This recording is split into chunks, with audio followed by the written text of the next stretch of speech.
The Mike Johnson coup that failed, MTG's biggest gamble. It took exactly 47 minutes. 47 minutes for Marjorie Taylor Greene to discover that being Donald Trump's favorite doesn't make you invincible. 47 minutes for 359 members of Congress, Democrats and Republicans alike, to tell her that chaos has a price.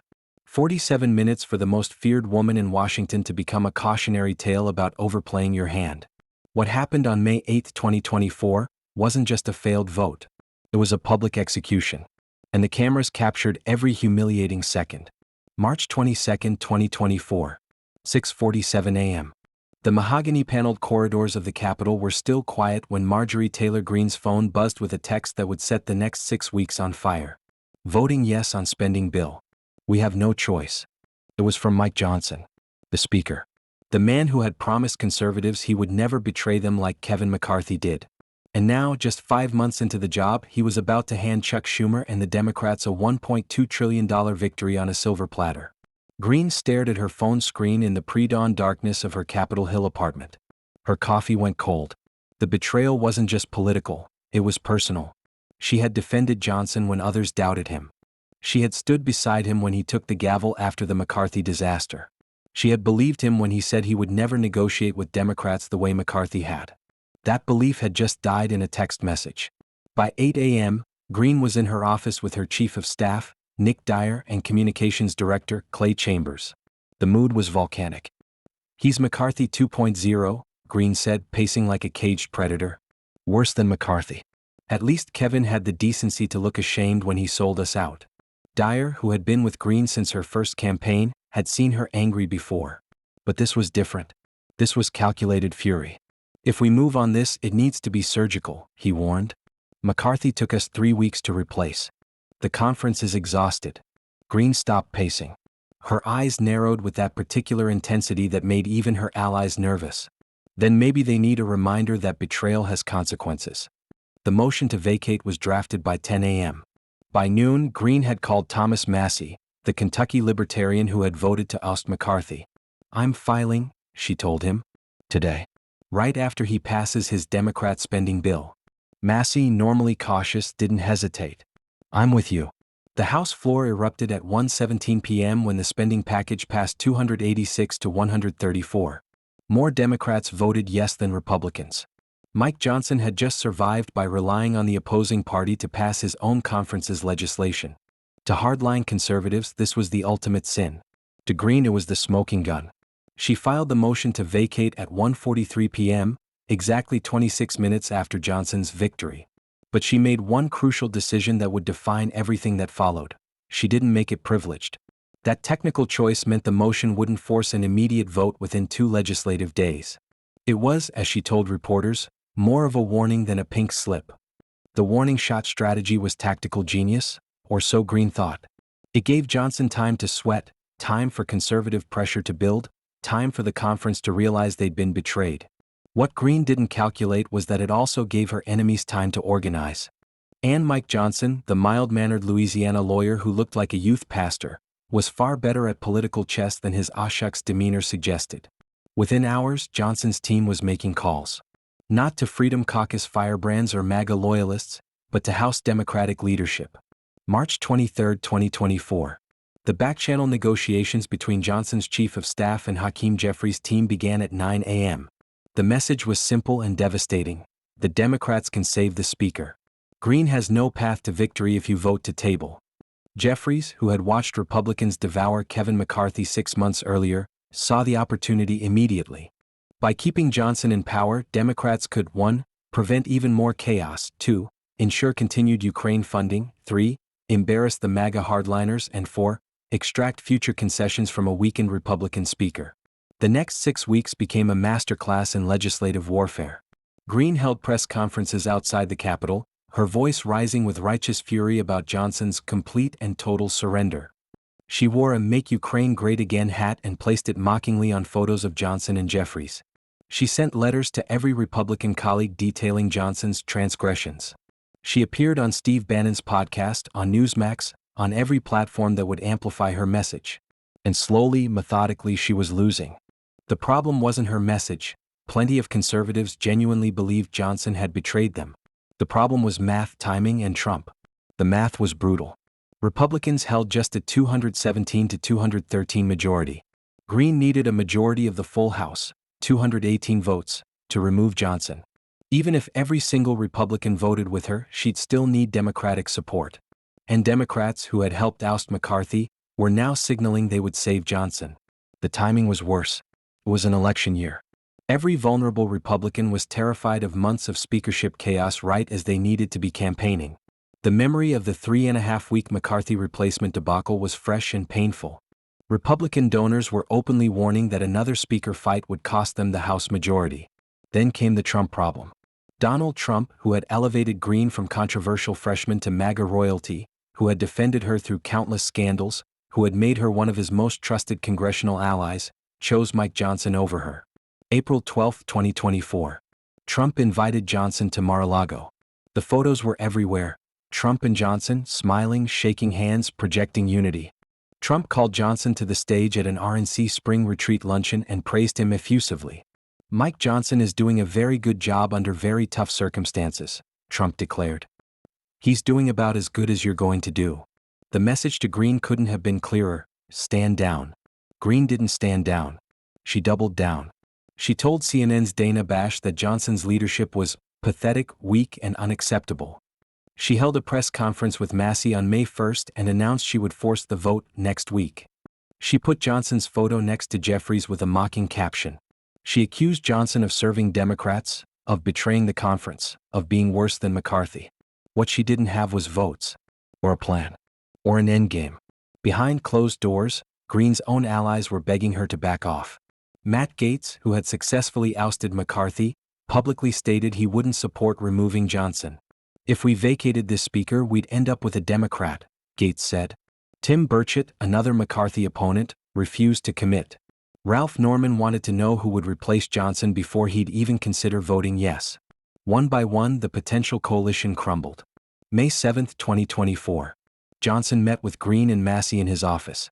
The meeting lasted 47 minutes, the same amount of time the floor vote would last the next day. Greene presented 4 demands: no more Ukraine aid votes, no bills without majority Republican support, defund Jack Smith's special counsel, automatic 1% spending cuts if appropriations bills aren't passed. Johnson listened politely. He nodded. He said he'd consider her suggestions. He walked her to the door with a smile. And then he did absolutely nothing. That night, Greene made her final decision. She would force the vote. Not because she could win, she knew the math by now, but because she needed Republicans on the record. She needed to expose who was loyal and who wasn't. She needed to prove that the establishment had circled wagons around Johnson. She needed, desperately, to salvage something from the wreckage of her gambit. It was too late. The moment she forced the vote, she'd already lost. May 8, 2024. 5:47 p.m. Eastern Time. The House floor was packed. Every Democrat was present. Nearly every Republican. The press gallery was standing room only. C-SPAN cameras captured every angle. This was the moment America would watch Marjorie Taylor Greene, the woman who had terrorized Democrats, survived committee removals, championed Trump's every move, and built a national brand on defiance, learn that defiance without leverage is just performance art. Greene stood at the microphone, flanked by Thomas Massey. She was dressed in black, her expression hard. She began reading her resolution, her voice steady but sharp. "This is a motion to vacate the chair," she declared. "Mike Johnson has betrayed our conference and broken our rules." The House erupted. Not in support, in protest. Boos echoed from both sides of the chamber. Democrats, who should have been her audience, jeered. Republicans, who should have been her allies, looked away in embarrassment. Even the usually stoic parliamentarian seemed uncomfortable. Greene powered through, listing Johnson's sins with prosecutorial precision. Working with Democrats. Passing spending bills without Republican majorities. Supporting Ukraine aid. Betraying conservative principles. Every accusation was met with groans, interruptions, and at one point actual laughter when she claimed Johnson had destroyed America.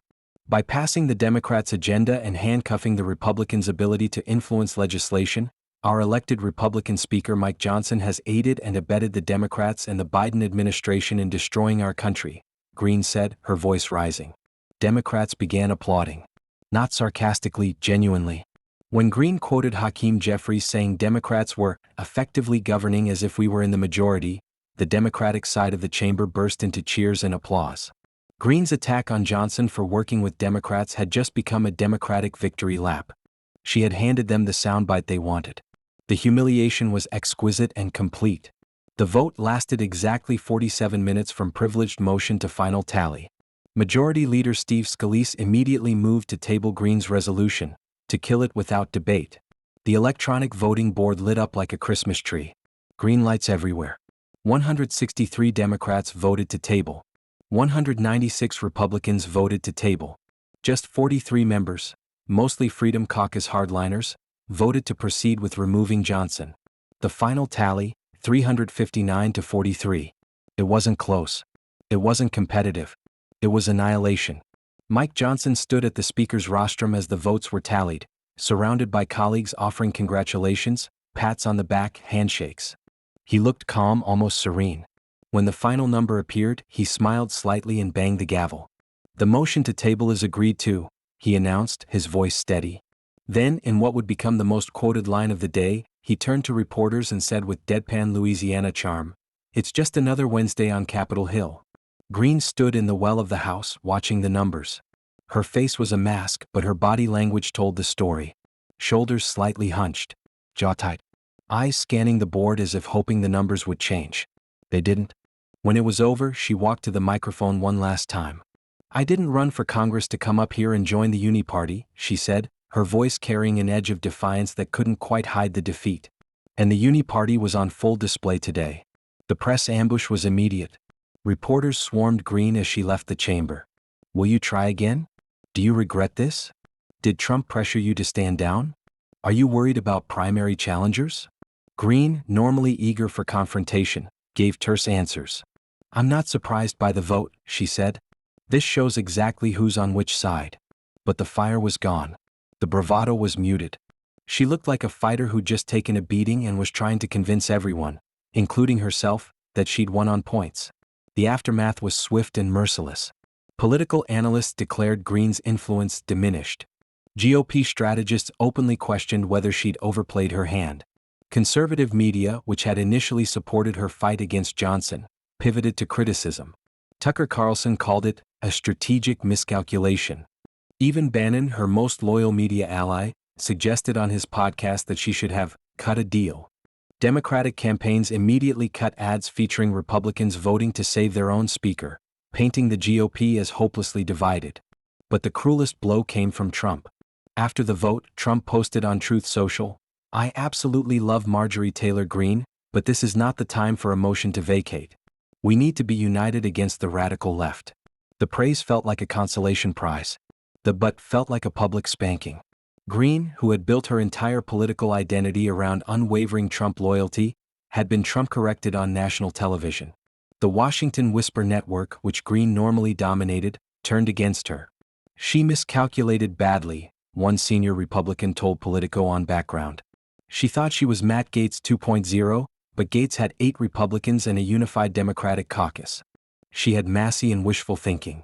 Another GOP member was more brutal. She confused fame with power. She's famous. But power requires votes and she doesn't have them. Inside the House Freedom Caucus, the recriminations were immediate. Members who had expelled Greene the previous year felt vindicated. "We tried to tell everyone she's all show and no strategy," one caucus member said anonymously. Even Massey, her lone co-sponsor, reportedly expressed frustration that Greene had forced the vote despite knowing it would fail. The relationship, already strained, would never fully recover. 3 months later, the consequences became clearer. Greene's fundraising, always robust thanks to her national profile, remained strong. Her district remained solidly behind her. But her influence in the House, her ability to actually shape legislation or threaten leadership, was shattered. When she later criticized Trump over the Epstein files and foreign policy, the president didn't hesitate to publicly attack her and withdraw his endorsement. The protection Trump had once offered her was gone. She had spent her political capital, and Trump had no reason to replenish it. Mike Johnson, meanwhile, emerged stronger. He had faced down the MAGA firebrands and survived with bipartisan support. He had proven he could work across the aisle without losing his job. His approval rating among House Republicans actually increased after the vote. Donors, who had been terrified of another speakership crisis, opened their wallets. Johnson had done what seemed impossible. He'd made dealing with Democrats look like leadership instead of betrayal. The 359-43 vote became a turning point in House Republican politics. It established that the post-McCarthy era had new rules. Threats of vacating the speaker could no longer paralyze the chamber. Democratic cooperation could save Republican leaders. And most importantly, MAGA celebrities like Greene could be defeated if leadership was willing to risk bipartisan governance. The Chaos Caucus had lost its most powerful weapon. For Marjorie Taylor Greene, May 8, 2024, would mark the beginning of her slow exit from Congress. The failed coup against Johnson was her high-water mark and her undoing. She had gambled that fear of her would outweigh fear of chaos. She had calculated that Trump loyalty would translate to Trump intervention on her behalf. She had believed her own legend, that she was too powerful, too connected, too essential to MAGA to be stopped. She was wrong on all counts. 47 minutes. That's all it took. 47 minutes to watch 359 members of Congress, Democrats she despised and Republicans she claimed to represent, tell Marjorie Taylor Greene that her power had limits. 47 minutes to discover that sometimes the most feared person in Washington is just the loudest. 47 minutes to learn that when you force a vote you can't win, you don't just lose the vote. You lose everything. In the end, Greene's motion to vacate Mike Johnson wasn't a failed coup. It was a political suicide note. And she read it on live television while America watched her credibility die.